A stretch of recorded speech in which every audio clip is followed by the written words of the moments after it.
తూర్పుగోదావరి జిల్లా అనపర్తిలో రాజకీయ పరిణామాలు వేగంగా మారుతున్నాయి. టీడీపీ, బీజేపీ, జనసేన ఉమ్మడి అభ్యర్థి మార్పుపై చర్చలు కొనసాగుతున్నాయి. టీడీపీ మాజీ ఎమ్మెల్యే నల్లమిల్లి రామకృష్ణారెడ్డికే మళ్లీ కూటమి అభ్యర్థిగా టికెట్ ఇచ్చే అవకాశాలున్నాయి. ఇప్పటికే కూటమి అభ్యర్థిగా ఎన్నికల ప్రచారాన్ని నిర్వహించుకుంటున్న శివరామకృష్ణంరాజు పరిస్థితి సందిగ్ధంలో పడింది. అభ్యర్థిని మారిస్తే ఆందోళన చేయాలని బీజేపీ శ్రేణులు సిద్ధమవుతున్నాయి.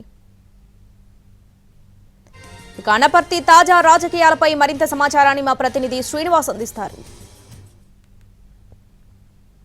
తూర్పుగోదావరి జిల్లా అనపర్తి అసెంబ్లీ నియోజకవర్గంలో రాజకీయ పరిణామాలు శరవేగంగా మారుతున్నాయి. ఇక్కడ సంబంధించి టీడీపీ, జనసేన అలాగే బీజేపీ కూటమికి సంబంధించి టికెట్ వివాదమే రగడ నెలకొన్నది. దీని నేపథ్యంలోని ఇప్పుడు మళ్ళీ టీడీపీ మాజీ ఎమ్మెల్యే నల్లమిల్లి రామకృష్ణారెడ్డికి ఇప్పుడు టికెట్ ఇచ్చే అవకాశాలు అయితే కనిపిస్తున్నాయి. అయితే ప్రస్తుతం చూసినట్లయితే ఇక్కడ అనపర్తి నియోజకవర్గానికి సంబంధించి పొత్తులో భాగంగా బీజేపీ అభ్యర్థి శివరామకృష్ణరాజుకి ఇక్కడ టికెట్ కేటాయించడం జరిగింది. అయితే ఈ టికెట్ కేటాయించినప్పటి నుంచి కూడా ముందు టీడీపీ తొలి జాబితాలో నల్లమిల్లి రామకృష్ణారెడ్డికి ఇక్కడ టికెట్ కేటాయించారు. ఆ టికెట్ ఇచ్చినట్టే ఇచ్చి మళ్ళీ నా టికెట్ వెనక్కి తీసుకుని మళ్ళీ బీజేపీకి కేటాయించడం ఏంటని చెప్పేసి గత 10 రోజులుగా నల్లమిల్లి రామకృష్ణారెడ్డి ఆందోళన వ్యక్తం చేయడం జరుగుతున్నది. అలాగే న్యాయం కోసం నల్లమిల్లి అంటూ చెప్పి పోరాడుతున్నారు. టీడీపీని అనపర్తిలో రక్షించండి, అలాగే పార్టీ క్యాడర్ కూడా కాపాడండి అని చెప్పేసి ఆయన న్యాయం కోసం నల్లమిల్లి అని చెప్పేసి ఈ ఆందోళన 10 రోజులుగా కొనసాగుతున్నది.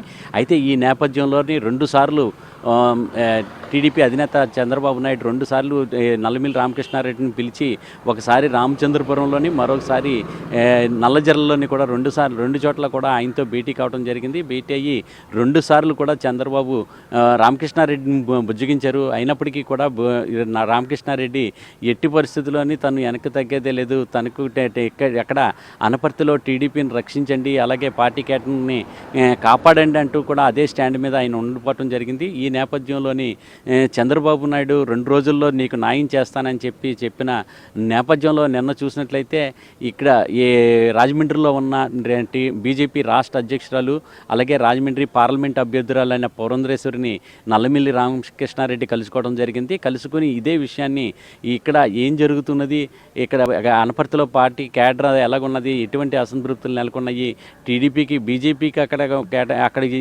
టికెట్ ఇచ్చినట్లయితే ఈ పరిణామాలు ఎలాగుంటాయి, అలాగే టీడీపీలోని అసంతృప్తులు ఏ విధంగా ఉన్నాయని అన్ని విషయాలను కూడా పురంధరేశ్వరికి ఇవ్వడం జరిగింది. అయితే ఈ నేపథ్యంలోనే అక్కడ చూసినట్లయితే కూటమిలో ఒక రకమైన చర్చ జరుగుతుంది.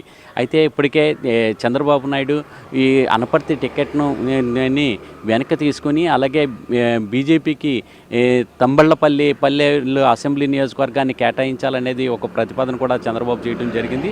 అలాగే లేని పక్షంలో బీజేపీకి కేటాయించిన 10 సీట్లలో అనపర్తి టికెట్ను వదులుకొని మిగతా 9 స్థానాల్లో కూడా పోటీ చేయాలని చెప్పేసి చేసిన ప్రతిపాదన మీద కూడా కూటమిలో చర్చ జరుగుతున్నది. అలాగే ఇక్కడ చూసినట్లయితే మరో పక్కన చూసినట్లయితే బీజేపీలోకి అంటే ఈ నల్లమిల్లి రామకృష్ణారెడ్డిని కానీ లేకపోతే వారి కుటుంబ సభ్యుల్లోని ఎవరినైనా ఒకరిని బీజేపీ పార్టీలోకి తీసుకుని తర్వాత అనపర్తి బీజేపీ టికెట్ను నల్లమిల్లి కుటుంబానికి కేటాయించాలనేది అది కూడా ఒక చర్చ కూటమిలో జరుగుతున్నది. అయినప్పటికీ కూడా ఈ జరుగుతున్న పరిణామాల నేపథ్యంలోని ఇక్కడ ఏం జరుగుతుంది అనేది పరిస్థితి ఉత్కంఠ నెలకొంటున్నది.